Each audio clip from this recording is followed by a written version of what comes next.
तो चलिए सीधे आज के इस बेहद खौफनाक विश्लेषण में चलते हैं। आज हम जिस स्रोत सामग्री पर चर्चा कर रहे हैं ना, सच कहूं तो वो रोंगटे खड़े कर देने वाली है। कालेश्वर धाम, समय का शाश्वत पिंजरा। देखिए, ये कोई आम जगह नहीं है जहां बस घड़ियां चलना बंद हो जाती हैं। बिल्कुल नहीं। स्रोत बताता है कि ये एक ऐसा रहस्यमय मंदिर है जहां समय खुद, जी हां, समय खुद वहीं का वहीं जम जाता है। ये कॉन्सेप्ट जितना दिलचस्प है उतना ही डरावना भी। तो चलिए इस पूरे रहस्य की एक एक परत खोलते हैं। अब स्रोत में बहुत ही साफ शब्दों में लिखा है कि इस मंदिर के अंदर जाने के बाद समय रुक जाता है। ऐसा कहा जाता है कि जो भी इसके अंदर गया वो लौटकर कभी वापस नहीं आया। लेकिन पता है, सबसे ज्यादा डराने वाली बात क्या है? वो गायब होना नहीं है। असली डर तो तब पैदा हुआ जब आज के समय के एक मॉडर्न कैमरे में कुछ ऐसा रिकॉर्ड हुआ जिसने विज्ञान, तर्क, मतलब हर चीज को हिलाकर रख दिया। उसमें कोई आम हलचल नहीं, बल्कि एक बेहद अजीब, अस्वाभाविक सी गतिविधि कैद हुई थी। और जो चीज दिखी वो इंसान तो बिल्कुल नहीं थी। और यहीं से हमारे दिमाग में सबसे बड़ा सवाल आता है कि आखिर इस मंदिर के अंदर ऐसा क्या है जो पूरे के पूरे समय को रोक सकता है? वो खौफनाक, गैर मानवीय चीज क्या थी जो उस टेप में कैद हुई? और सबसे जरूरी बात, इस जगह को कंट्रोल कौन कर रहा है? भाई, इस गुत्थी को सुलझाने के लिए ना, स्रोत हमें इतिहास में कई सदियों पीछे ले जाता है। भाग 1, समय का रहस्य। आइए कालेश्वर धाम के अतीत पर नजर डालते हैं। तो स्रोत के अनुसार हुआ यूं था कि सदियों पहले एक राजा इस कालेश्वर धाम में आया। अब ध्यान देने वाली बात यह है कि वो कोई अमर होने का वरदान नहीं मांगने आया था। उसकी इच्छा एकदम अलग, बल्कि कहूं तो बहुत ही अजीब थी। वो चाहता था कि समय पूरी तरह से रुक जाए, बस ठहर जाए। और इसके लिए उसने महीनों तक बहुत ही कठोर तपस्या की, जो धीरे धीरे सालों में बदल गई। और ये सिलसिला तब तक चला जब तक कि भगवान शिव खुद वहां प्रकट नहीं हो गए। लेकिन जरा सोचिए, कोई भी इंसान समय को क्यों रोकना चाहेगा? मतलब ये बहुत ही अजीब बात है ना? क्या वो राजा मौत से खौफ खाता था, या फिर वो कोई बहुत ही गहरा, कोई काला राज छिपा रहा था जिसे वो समय के साथ मिटने नहीं देना चाहता था? स्रोत हमें इसका कोई सीधा जवाब तो नहीं देता, एक रहस्य सा छोड़ देता है। लेकिन ये राजा के इस भयानक फैसले के पीछे के इरादों पर एक बहुत बड़ा सवालिया निशान जरूर लगा देता है। भाग 2, शिव का भयानक क्रोध, अहंकार और विनाश की कहानी।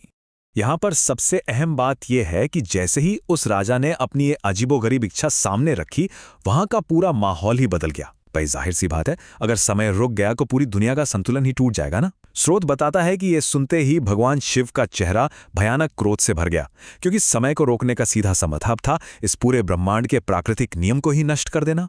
इसे ऐसे समझिए, एक तरफ है प्रकृति का नियम, यानी लगातार बिना रुके बहता हुआ समय, और दूसरी तरफ था उस राजा का घमंड, उसका अहंकार, जो इस इतनी बड़ी शक्ति को जबरन रोकने की जिद पर अड़ा हुआ था। स्रोत बिल्कुल साफ करता है कि राजा ने पीछे हटने से साफ इनकार कर दिया। उसने वही एक बहुत बड़ी घातक गलती कर दी, ये भूलकर कि प्राकृतिक व्यवस्था से छेड़छाड़ करने के परिणाम कितने विनाशकारी हो सकते हैं। भाग 3, जमा देने वाला श्राप, समय में कैद। स्रोत में इस पल को बहुत ही वजनदार तरीके से बताया गया है। भगवान शिव ने कहा, जो समय को बांधना चाहता है वो स्वयं समय में कैद हो जाएगा। ये कोई आम बात नहीं थी, ये एक ऐसा श्राप था जिसने हमेशा हमेशा के लिए सब कुछ बदलकर रख दिया। ये ठीक वही पल था जहां से असली बुरा सपना शुरू होता है। और फिर एकदम से सन्नाटा छा गया, एक ऐसा खौफनाक सन्नाटा जिसकी आप कल्पना भी नहीं कर सकते।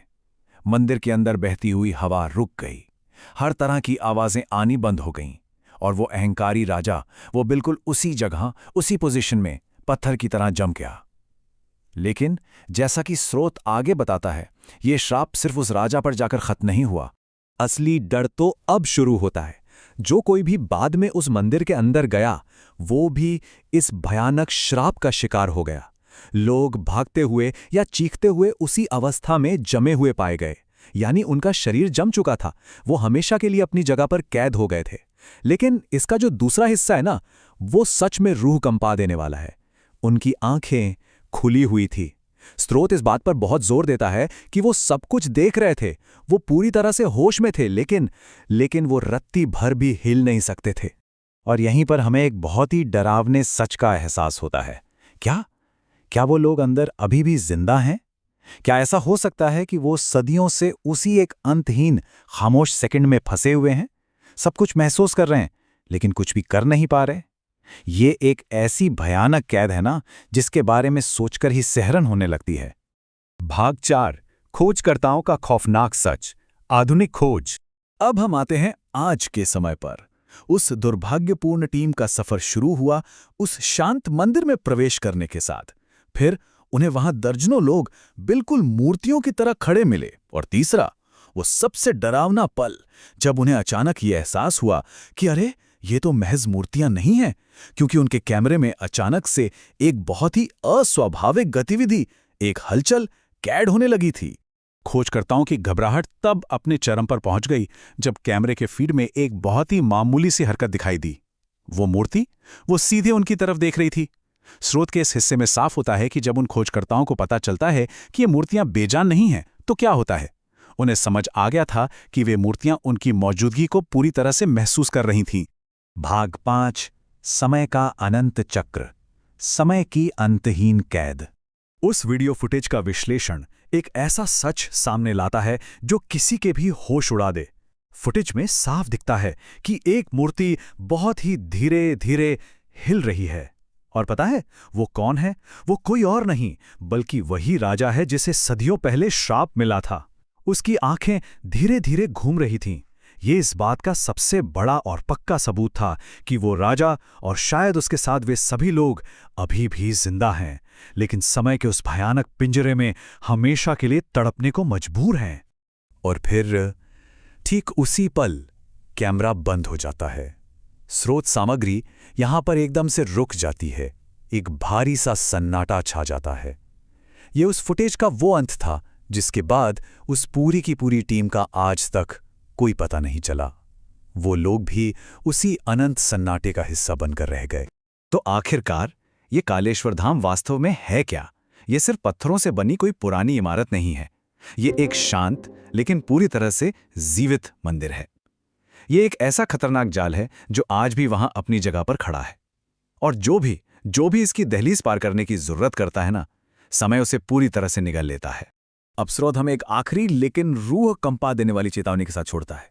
यह सिर्फ एक डरावनी कहानी भर नहीं है, बल्कि यह एक बहुत ही एक्टिव, एक जीवित शक्ति है जो लगातार हम पर नजर रखे हुए है। स्रोत इशारा करता है कि शुरुआत में जो मूर्ति कैमरे में हिलती हुई दिखी थी ना, उसका काम अभी खत्म नहीं हुआ है।